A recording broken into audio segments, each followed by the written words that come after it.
right.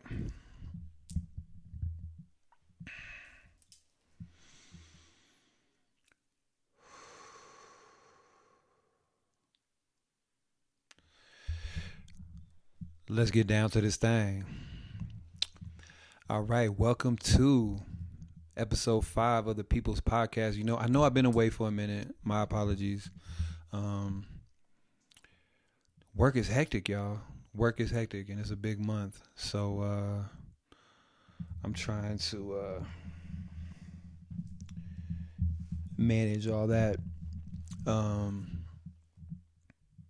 but we back. We here. Let's get this thing going.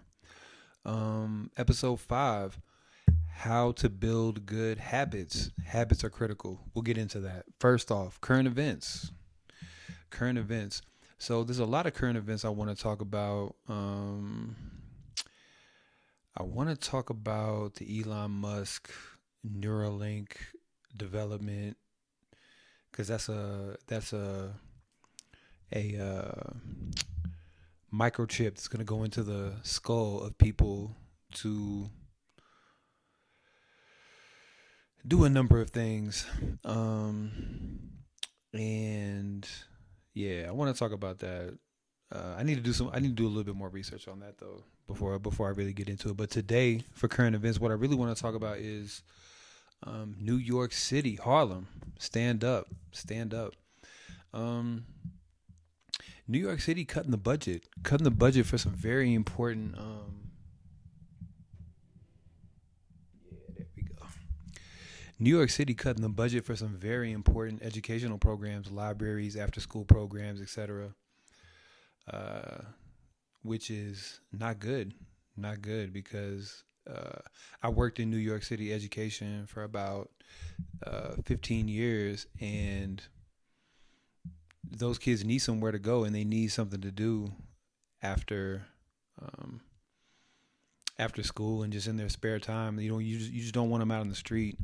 And so I want to parallel that though with NYPD, New York Police Department. They went 300 million and some change to, but 300 million over the overtime budget. So there was 300 million that they went over the budget for their overtime, and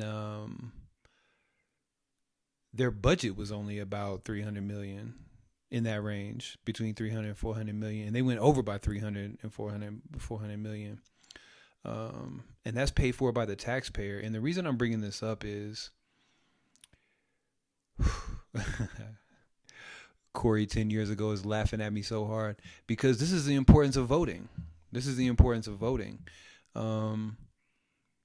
You would be surprised at how much power and influence people in office have over regular, everyday life stuff. So the current mayor of New York City is ex-cop, and then now all of a sudden, cops doubled their overtime budget, and that's just a small example. I am calling them out and singling them out, but it's a small example of how politics and the people that are in office and how they look out for the people that put them in office.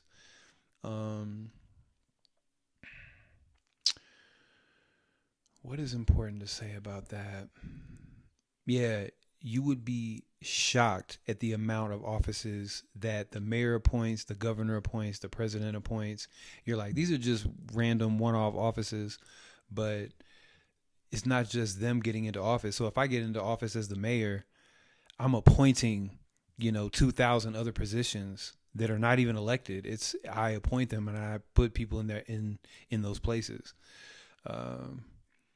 So it's key. Voting is key. The reason I'm laughing is because you catch me at a certain age and I'll be like, man, fuck voting. Like, that shit don't matter. Like, whoever gets into office and they all trying to fuck us anyway, which is true. However, in my old age, I am realizing just how much power and influence that an elected position has. And again, it's not just about the position that they're appointed to. It's about the positions they can influence and the positions that they appoint. So you get one person in office, and then they're appointing a bunch of people. Is what I'm saying. That in offices that affect our daily lives. So it's very important.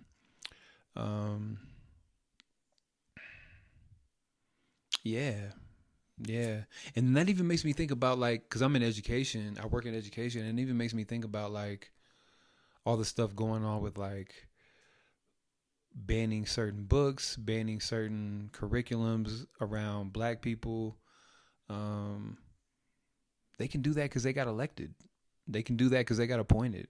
And if different people were in those positions, they would not be allowed to do those things, or not that wouldn't be allowed, but if we had different people in those positions, this wouldn't be happening, so it's critical. It's critical. And I promise you, I'm going to do my research on the Elon Musk joint, on the Neuralink, and I'm going to get back to you next week. Okay.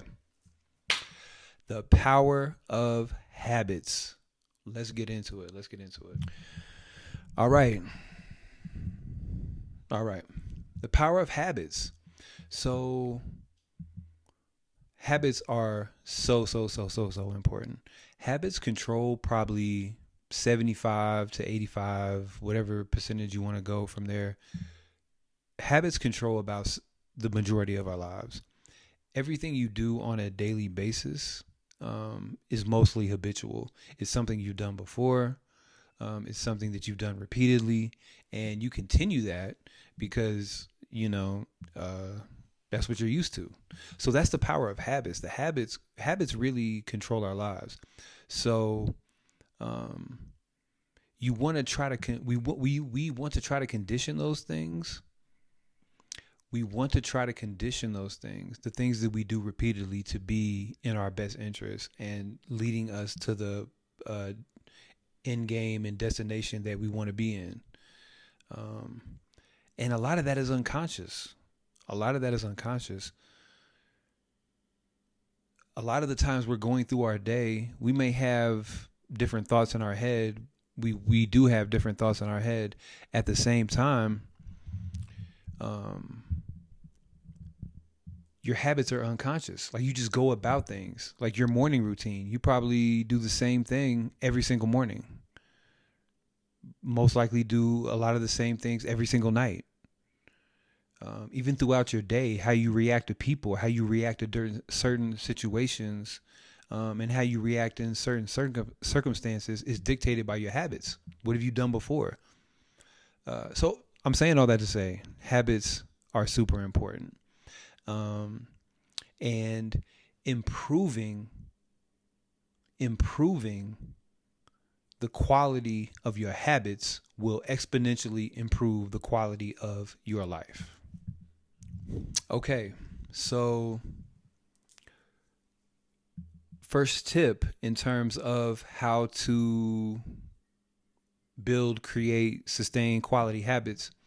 If a habit is too big at the current moment, break it into a smaller habit. We set goals for ourselves, and that can be challenging sometimes. Absolutely.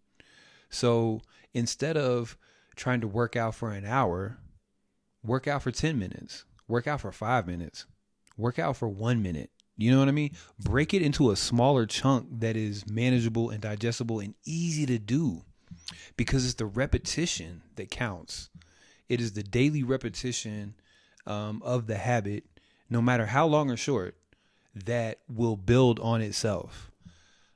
Just like compound interest. It's like you do it every day and it builds on itself and it builds on itself. That is what you want to create with your habits. So break it into manageable pieces. If you need to study for a long amount of time, if you need to read for a long amount of time, if you want to work out for a long amount of time, if you want to, any task that you're trying to do, if you're having trouble completing that as a goal, break it into a smaller chunk. So you want to Read daily. Okay. Instead of reading for 30 minutes, read one page. Read for 1 minute. Read for 5 minutes. Break it into a smaller chunk. Much more easy. Much easier. Much more easier to accomplish. And once you accomplish it on a daily basis, then again, that progress starts to compound. Okay.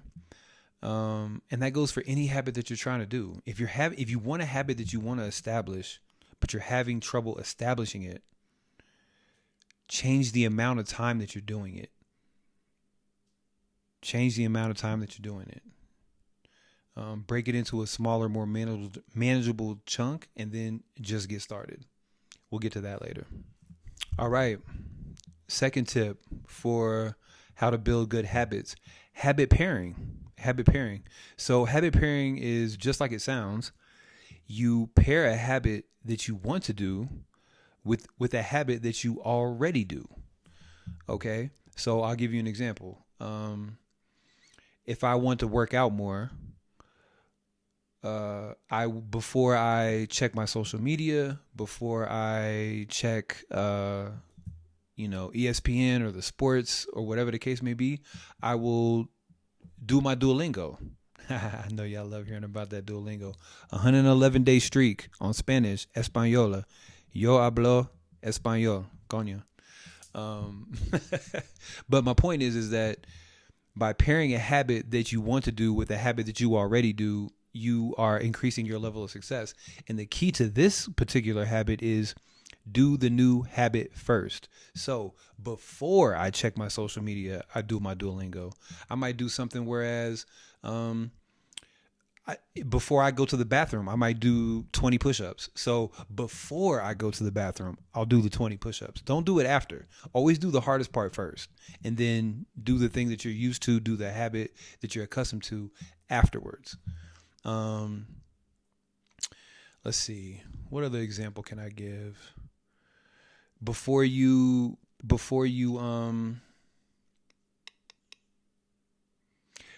sit down at night to watch TV, do 5 minutes of stretching and breathing, and do the stretching and breathing first. You got to do the activity that you're not used to first.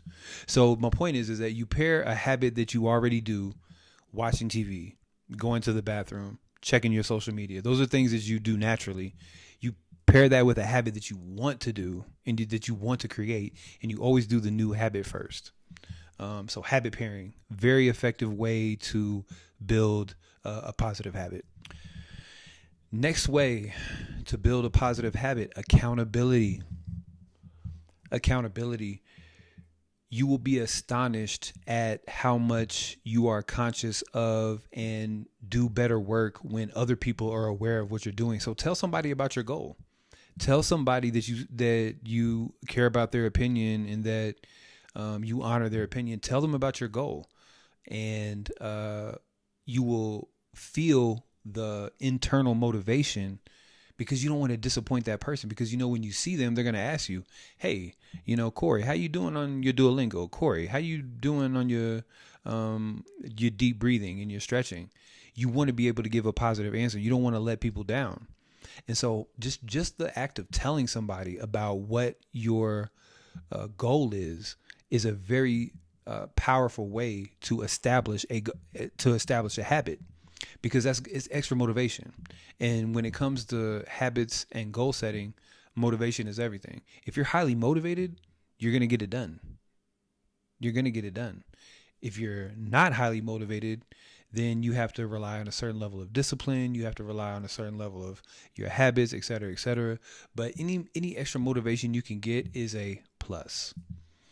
So if you have people in your life that care about you and you care about them, tell them what you're working on. Because it will be a subconscious thing that you don't want to disappoint them. And that will add to your motivation, which will have another effect of adding to your effectiveness in terms of keeping up the habit that you want to keep up. All right. Next tip to build positive habits: make it easy. Make it easy on yourself. If I could sing like Adele, I would do it. Make it easy easy on yourself. I'm taking record contracts in my DMs. Holla at me. But my point is, make it easy on yourself. Create the circumstances in your environment that will help you be successful. I'll give you an example. I know I keep saying Duolingo. Duolingo gonna have to cut me a check, but I keep this Duolingo example. I used to do Duolingo on my iPad, and it was the only thing I used my iPad for. Everything else, I use my phone, I use my computer. My iPad was the only thing that I used. That my iPad, Duolingo was the only thing I used my iPad for. And so I had to, go. I had to make sure I keep it charged. I had to go pull it out whenever I wanted to do my Duolingo. It wasn't a successful system for me. I wasn't making it easy on myself.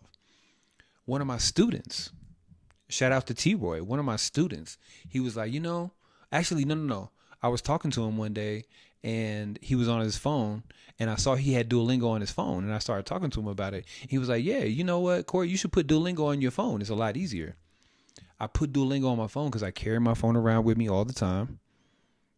I'm always, I'm checking it multiple times a day. So it's right there in front of me. Unlike my iPad, which I never use unless it was for Duolingo. I use my phone for everything. So it led to me having more. So I downloaded the Duolingo on my phone. 111-day streak, baby. Española. Talk to me. Háblame. Coño. You know what I'm saying? And the point is that just the fact of doing Duolingo on my iPad to my iPad to my phone helped me. It made it easier for me to sustain that habit. 10 times easier, 100 times easier. So definitely make it easy on yourself. I'll give you another example. I have a medicine ball that I use to just do a little bit of exercise. I used to keep it in the closet and just bring it out when I wanted to exercise. I wasn't exercising that much then with it, right? Because it's in the closet. I don't see it. You know what I did? I put it right by the foot of my couch. So now every time I get up off the couch, I see the medicine ball. It's right in my field of vision. And then I'll say to myself, you know what? Every time you get up and sit on the couch and then get back up, every time I get up off the couch and want to do something, grab something to drink, grab something to eat, do 5 minutes of exercise. Do 1 minute of exercise. Again, break it into a smaller chunk. Do something with that medicine ball. I have increased my participation with the medicine ball and my engagement with the medicine ball 100 times just by the fact that it's by the foot of my couch versus in the closet. Okay, so make it easy on yourself. One more example that I always use with my students. If you know you can't study in your room, in your house, in your dorm, around other people, put yourself in a situation where you can study. Go to the library. Go to a secluded part in the park. Put yourself in an environment where you can succeed, where you're setting yourself up to have the best chance to succeed. So make it easy on yourself. I'm not going to break out the Adele again, but make it easy on yourself. All right. Next tip, how to build positive habits. Create a time and a place. I'm going to do this specific activity in this specific place at this specific time. And you do that over a certain amount of time and the habit becomes concrete. So create routines around the time and the place that you want to engage in a habit. If you know that you can't study or you can't read in your bed, then go to your office. If you don't have an office and you know you can't study in your office, go to your living room. If that doesn't work, sit outside. But create a time and a place to engage in certain habits and designate certain times and certain places for certain activities where you want to build that habit, because it gets the body in a rhythm. It gets the body and the mind in the rhythm, and the body and the mind love rhythm and they love patterns. I want to do this every single day at the same place at the same time. I want to do this. Your mind wants that. Your body wants that. It craves that. So feed into that. So whatever habit you're trying to create, say, I'm going to do it at this place at this time and do the habit. And then what happens is, just by the fact that you step into that certain place at that certain time, it gives you extra discipline and willpower to complete that habit. So create a time and a place that you want to engage in your habits. All right. This next part about building positive habits. What we do repeatedly becomes permanent. What you do on a daily basis becomes permanent. What you do repeatedly becomes permanent, no matter how long, no matter how short. If you do it on a daily basis, it becomes permanent. So focus on your daily practice. Focus on consistency, because that's where the key to longevity is. And if you fall off a little bit, it's okay. It's okay. You know, it's not about the setback. It's about the bounce back. You know, if you miss a day, it happens, but don't miss 2 days. Don't let that extend into 3 days, 4 days, 5 days, or just giving up altogether. You miss a day, bounce back. Like my man Nip say, what would my man Nip say? Minor setback for a major comeback. That's it right there. You might fall off. You might miss a habit. You might miss a day. But are you going to miss 2 days? Are you going to miss 3 days?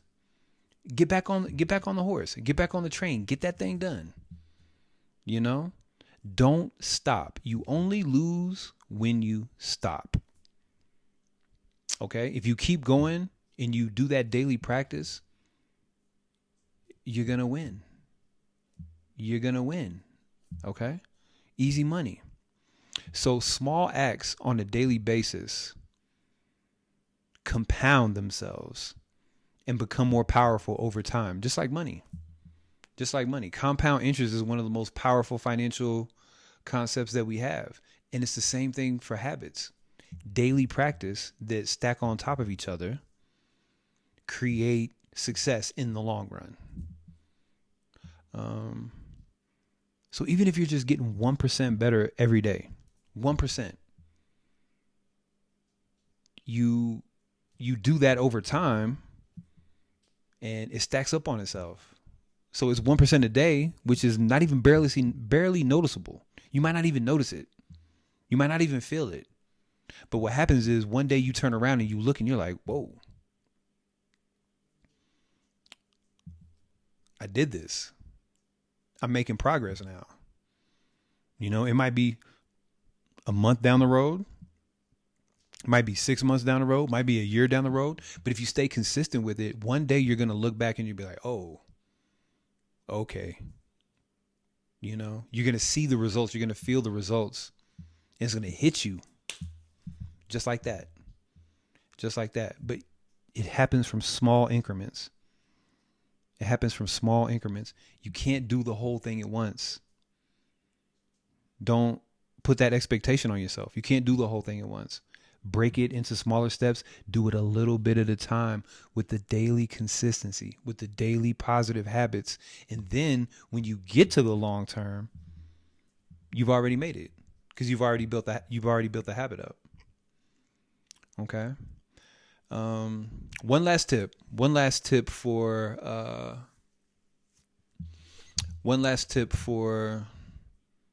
building positive habits. And I'm going to say this one real slow. Just get started. Oh, that was the one. Did you feel it? That was the one. Just get started. Oh my goodness. So again, if you want to work out for 60 minutes, cool. That's a good goal. Just get started.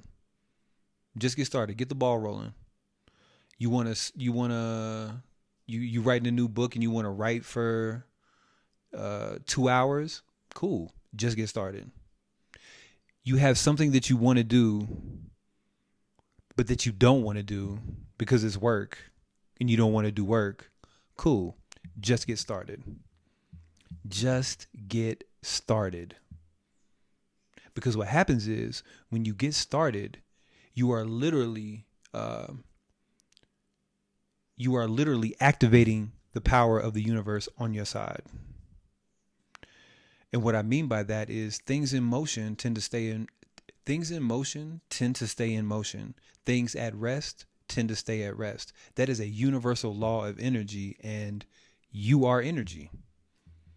So if you get up and get moving, get the thing started, get the ball rolling, it is more likely that you will continue along that path.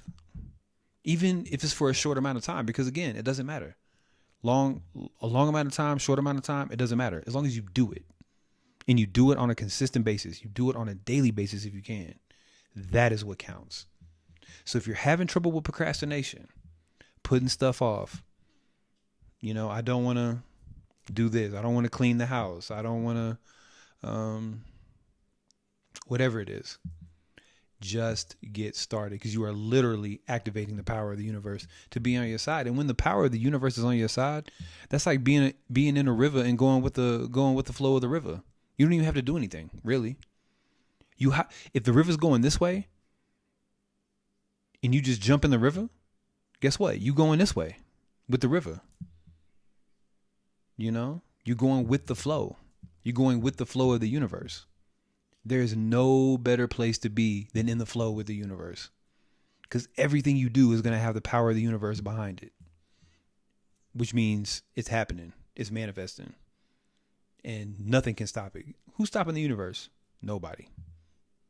Nobody, nothing, no entity. Doesn't stand a chance. So you get in that universal flow, nothing can stop you. So just get started. All right.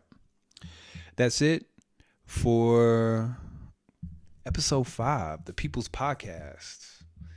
Good to see y'all again, man. Good to be back. Good to be back. Yeah, the People's Podcast, where the power meets the people.